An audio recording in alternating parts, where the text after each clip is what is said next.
Hello, I'm Justin, and I wanted to record this quick video, basically just explaining why Rec Room is shutting down in a logical way, because I've been seeing a lot of clickbait YouTube videos pop up in my YouTube recommended feed that, frankly, have pissed me the fuck off, because I hate seeing these people who are in positions to inform instead choose to disinform.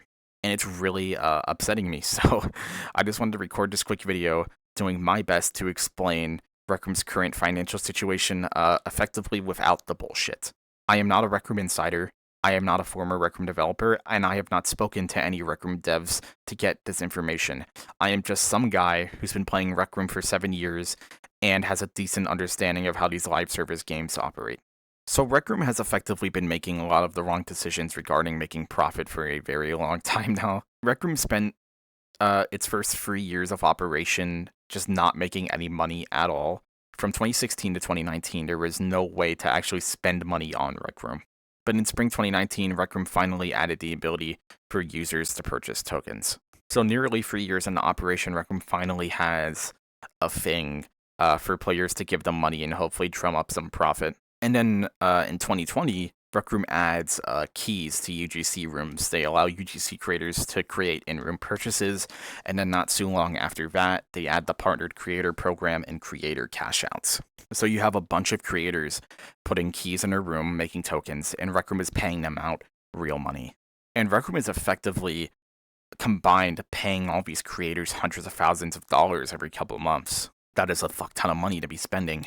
So I'm sure Rec Room really started panicking when they saw that they were in the red in regards to profitability. So as a response to this, we started seeing official Rec Room cosmetics. The prices of them went way up, and we started seeing Rec Room rely a lot more on releasing limited time cosmetics, FOMO, effectively.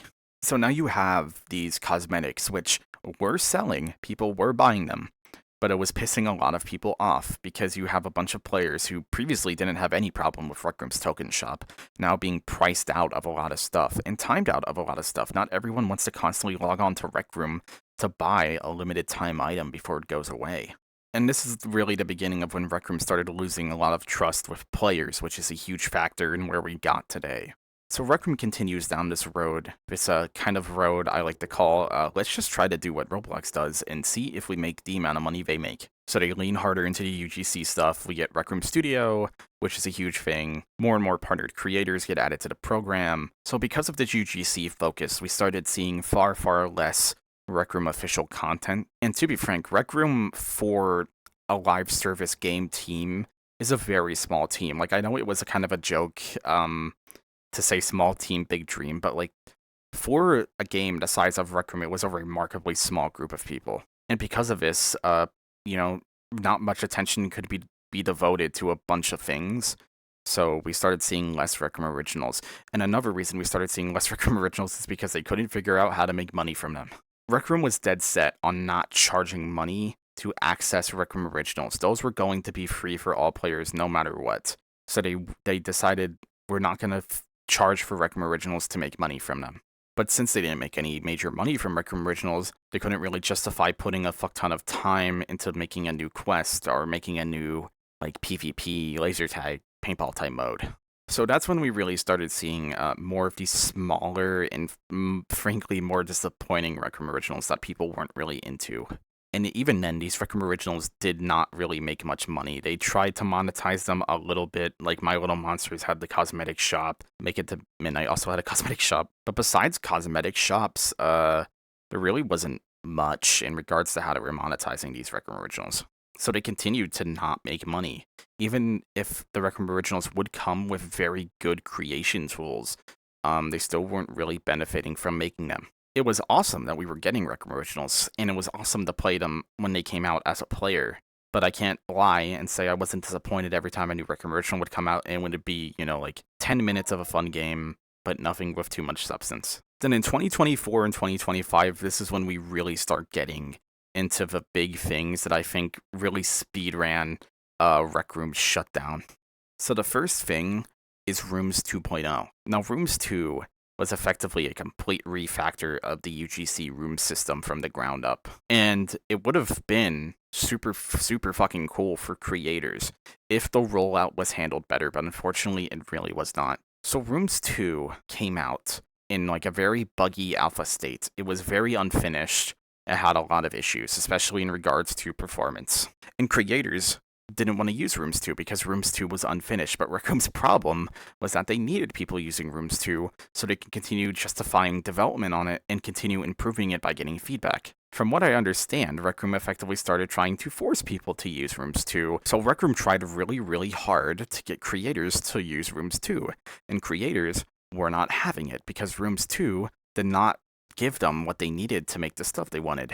So a lot of dedicated Rec Room creators ended up quitting because of Rooms 2, but that was really the culmination of years of frustration. The MakerPen UI change was very unpopular. The frustration from that was likely carried over into the Rooms 2 stuff, and that was really the straw that broke the camel's back for a lot of creators. And a lot of Rec Room creators were the people who were giving Rec Room a lot of money. So they're losing a lot of players who were giving them like a pretty significant portion of their income. So the Rooms 2 rollout was completely botched. And during this situation as well, they also added the UGC item shop, which I think overall like wasn't too bad, but there's definitely something to be said about how it like kind of took away Rec Room's like artistic identity and stuff. And also there was a lot of slop being peddled on the UGC store, but overall not a terrible feature. By 2025, Rec Room was not doing well. They were not making a lot of money.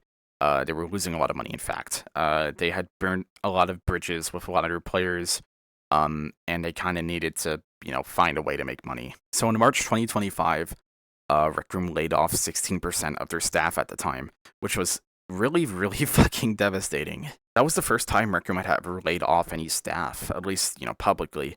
And it sucked to see so many, like, talented developers and talented staff members be let go. So after these layoffs, Rec Room really reinforces their commitment to, quote, everybody can build. And this resulted in Rec Room's worst decision ever, bar none. So Rec Room added MakerPen AI, and this was the most deeply unpopular feature they ever added. Almost everyone was outraged by this. No one wanted this. And to be frank, it cost Rec Room a fuck ton of money to support Maker AI because of how much they had to pay for the AI service they were using. So Rec Room had effectively burnt all their bridges with their most dedicated players by adding this one feature. So instead of pulling back, what they did was they doubled down on it. They doubled down on it by promoting a bunch of these fucking AI-based rooms, and they added Roomy, which is a chat GPT hallucination companion. It was truthfully just fucking not great. And in hindsight, very clearly a desperate attempt for Rec Room to grab the attention of potential investors to give them money. Because Rec Room, again, was not doing too hot. I'm sure they were looking for sources of income, and they were like, oh, let's just do AI. That's the trend. We'll get money if we do the trend. So Rec Room loses a ton of money on this AI stuff, because, to be frank, nobody wanted it. So by August 2025, after basically doubling down on it, they step back. They remove Maker AI from the game. Roomy stays, but they remove Maker AI. And some of the AI rooms that they had published get taken down, likely because those were also losing them money. And then, not too long after that, Rec Room announces they had laid off 50% of their staff. And when they did those layoffs, that was basically the point of no return. It was over. So many people critical to the operation and the continued development of Rec Room were just gone. And I'm sure company morale was never lower, besides now. And to be honest, like, this is purely speculation. I cannot speak on this. This is just me fucking shooting shit at the wall. But I truly think when they did the 50% layoffs, it was between two choices of either shutting down the game or doing the layoffs, and they chose the layoffs. But again, that's just me shooting shit at the wall. And after these layoffs, updates really slowed down for Rec Room because they didn't have people to really make stuff. We started getting modifiers for Rec Room Originals, which were pretty cool. And the Winter Rec Center for 2025 was also really cool. I love that. But updates had really slowed down. And then by the beginning of March, the game just went silent. No announcements for really anything outside of like a server outage that occurred. I'm sure behind the scenes, it was just like a scramble to like figure something out or the game is done for, which to be frank is why I believe the 10th anniversary stuff was done in January. I'm sure at that point some people inside of Rec Room, they knew, and it was just like, we gotta do this now or we'll never get the chance to do it. Oh, I just crashed my fucking car. So yeah, really those layoffs is what sealed the fate of Rec Room, and now we're here. I've seen a lot of people pointing out a specific thing that was mentioned in one of the post-layoff blog articles. It was by the CEO, Nick, and he said that in the event of Rec Room, not ever changing their financial situation, they had enough money to go into 2029. I've seen people pointing that out and saying, like, where did all that money go? Why are they shutting down? Did they go through all that money? And the situation is like, they didn't go through all that money, of course. It's just like, when you're operating a thing that costs money to operate, and you have money to operate it for, a while still, but you know as well that there's no path for recovery financially, would you keep operating it, or would you just take the money and do something else with it? And Rec Room is choosing not to continue operating it. So yeah, that is essentially the actual truthful, logical reason as to why Rec Room is shutting down. They had made an absolute metric fuck ton of mistakes regarding their profitability and monetization, and they had cornered themselves effectively into a point of no return. It's either run the game into 2029 or just call it quits. So that's my little ramble. I hope this was informative to anybody watching. And if there are any Rec Room staff watching, which I do not delude myself, I do not believe any Rec Room staff are watching this, but in the off chance, thank you, for making this game and contributing to it in any way. This game was such a influential part, informative part of my life and so many other people's lives. I went through my whole teenage years of Rec Room. I started playing Rec Room when I was 12. I am now 18, turning 19 this year. So many people grew up with Rec Room, and so many people made so many formative friendships in Rec Room and made so much art in Rec Room. Rec Room really helped so many people grow into the people they are today, and that is so fucking valuable, no matter if the game is gone or not. Essentially, the game may no longer be playable, but the way it changed people, that's permanent. That's gonna last a lifetime. So, thank you for your contributions to this platform, even if I think it wasn't handled the best. What made Rec Room special truly never went away, even in Rec Room's worst moments. But yeah, as I said, I hope this video was informative. I hope I was able to clear the air a little bit for anybody who may be confused as to the whole situation with Rec Room. But yeah, I hope anybody who was watching this has a wonderful rest of their days or evenings and such.